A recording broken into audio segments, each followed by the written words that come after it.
Even if dreams can show us the future, this dream did not make sense. Must I never pass a lorry on a clear road? Can a dream show us the future and give us the opportunity of changing it? It is hard to believe. If we can see the future in a dream, then surely the future already exists. If it does, then we are not free to act in the ways we wish to. We are not responsible for our own lives. Before I tell you the dream, I must explain a little about the context.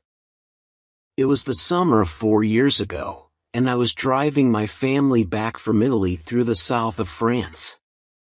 My son had not yet learned to drive. My daughter was too young, and my wife doesn't drive at all. I had been at the wheel for the best part of 3 weeks. Perhaps I was tired. Perhaps I could think of nothing except cars. We spent the night of the dream in a town called Lermitage. Now I'll tell you the dream. I was sitting in a big, powerful, cream-colored car, and I was driving at high speed through the country. I was coming to a bend in the road, and in front of me, there was a very large lorry. My foot reached out towards the brake, but it could not find it.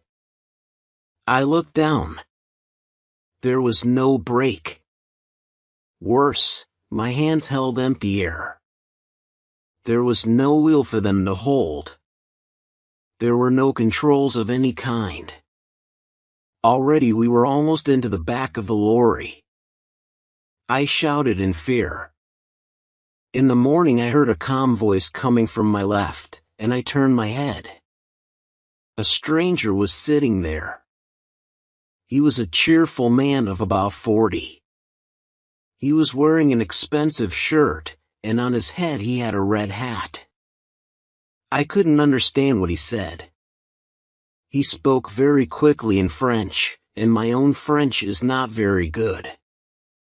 I didn't, in fact, care what he said.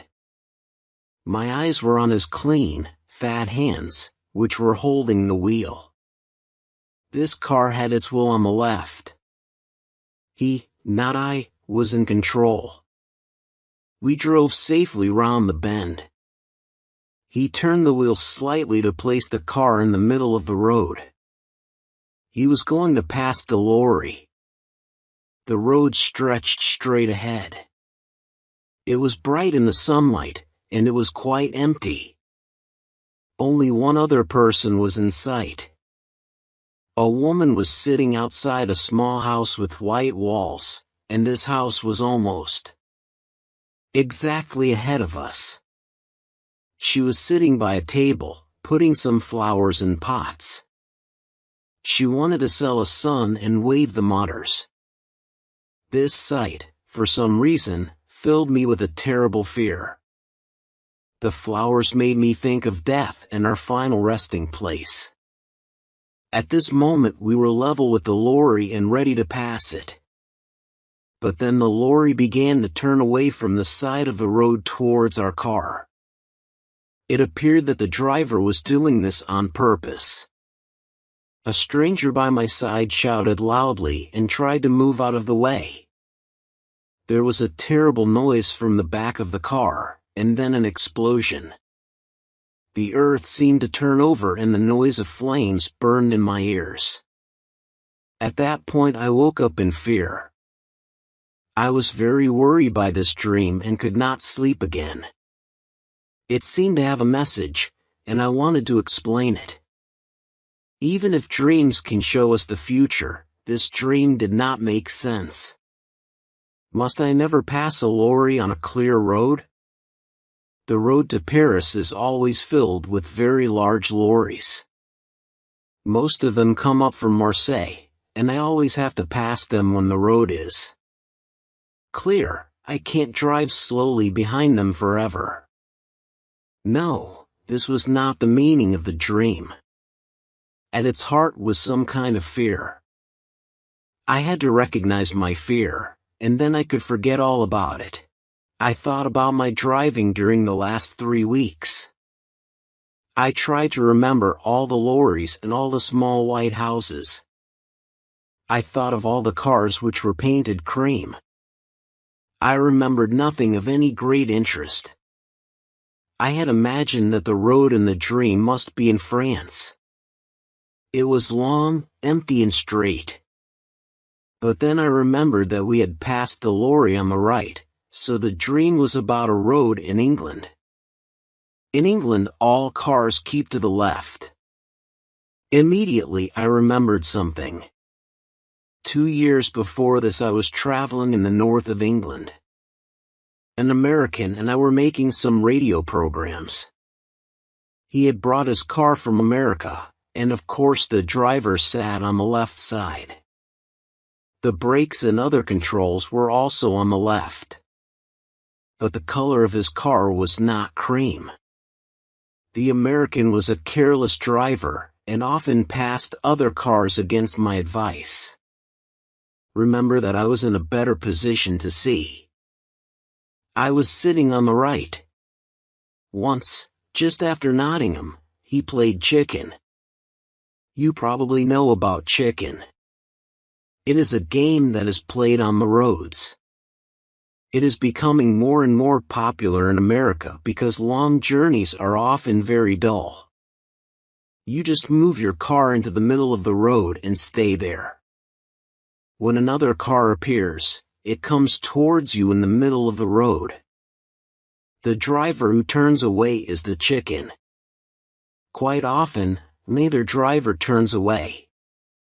I expressed my displeasure at this game in language that the American could not fail to understand. We did not play it again, but it had probably left its mark on my mind. So then, when I was asleep, I experienced it all again in a dream. I also remembered something else while I was having breakfast. When we played chicken, it was an uncommon windy day. We stopped at Chesterfield, and the American bought a hat. It was a black hat, not a red one, but in dreams details are not always exact. After this, I forgot about the dream until the afternoon. The big French lorries often play their own game. They stay in the middle of the road, and you can't pass them. You have to stay behind them. Sometimes you have to follow them for endless kilometers, although the roads are almost completely empty. This afternoon, we were following a large vehicle which was making terrible noises. When I blew my horn, the driver moved to the side of the road. But it was the wrong side. He was driving along on the left instead of keeping to the right. There was enough space on the right for me to pass him, but to do that would be wrong. So I just followed him for a few kilometers, and I told myself not to pass him. I considered the situation from every point of view. I could certainly turn my car more quickly than he could turn his lorry. It was a very big, heavy lorry. Could I perhaps pass him quickly on the right before he could do anything? If he turned to the right, though, he could easily kill us all. He probably wanted a bit of fun, but he might want an accident. If he killed us, nobody would say it was his fault. The law would be on his side. The road ahead was quite empty, and went on for many kilometers. I drove more slowly until some distance separated us. Then, I increased my speed as much as I could. I drove towards that empty space beside the lorry. My car was moving at about 110 kilometers an hour. The front of my car was almost level with the back of the lorry. Then I saw something that knocked the breath out of my body. On the grass, beside the road, a woman was sitting outside a small white house with a table of flowers. For the first time in my life, I changed my mind while I was preparing to pass another vehicle. My foot went down hard on the brake. The car rocked from side to side.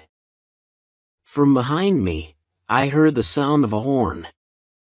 Another car was following us at a high speed. I knew its color before I saw it. It was cream. I pressed hard on the brake and turned the wheel slightly. I was just able to move in behind the lorry without touching it. The other car passed us, and the driver blew his horn wildly. He'd reached the lorry, and then the lorry turned towards it.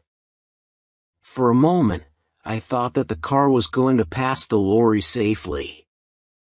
It was moving very fast. Then the front of the lorry just touched the back of the car. It was only a light touch, but it knocked the car towards the side of the road and the woman at the table. The driver of that car knew exactly what to do. With the greatest skill, he turned it back into the middle of the road. His control was wonderful, much better than mine.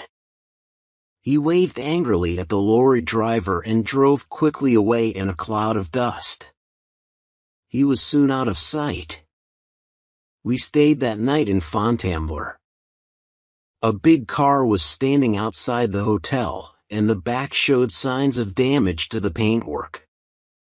It was a cream car, and so I looked for the driver. He was not wearing a red hat or an expensive shirt.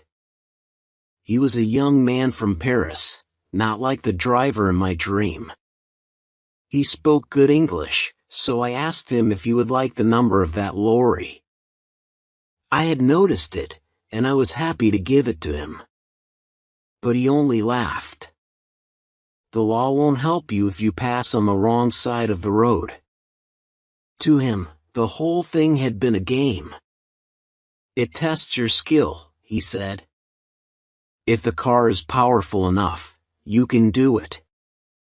But you couldn't do it, not in your car. I didn't tell him about my dream, my reason for not passing the lorry. There was no time. He was in a hurry and wanted to reach Paris quickly. It made me think though. I don't really believe in dreams, of course. But something saved us all from a terrible death.